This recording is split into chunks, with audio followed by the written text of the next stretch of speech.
আজকে আমাদের মেসের খালা তার স্পেশাল আয়োজন করছিল গরুর মাংস। মেস লাইফে হাজারটা প্যারা থাকতে পারে, কিন্তু মেসের যে দিনটাই মেসের খালা গরুর মাংস রান্না করে সব দুঃখ এক নিমিষেই ভ্যানিশ।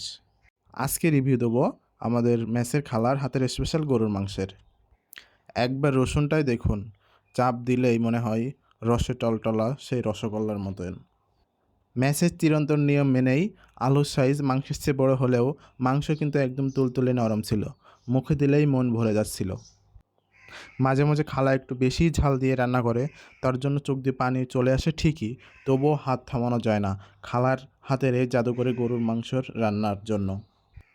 সত্যি বলতে ম্যাচের খাওয়া নিয়ে আমরা যতই চিল্লাই না কেন, খালার এই রান্না বাড়ির মায়ের হাতের ছোঁয়ায় পাওয়া যায়। তো আমাদের ম্যাচে খালার হাতের গরুর মাংসের রান্নার রেটিং হলো 10-9 দিব। আপনাদের ম্যাচে খালার হাতে কোন রান্নাটি সেরা কমেন্টে জানান। আমি খাই। আল্লাহ হাফেজ।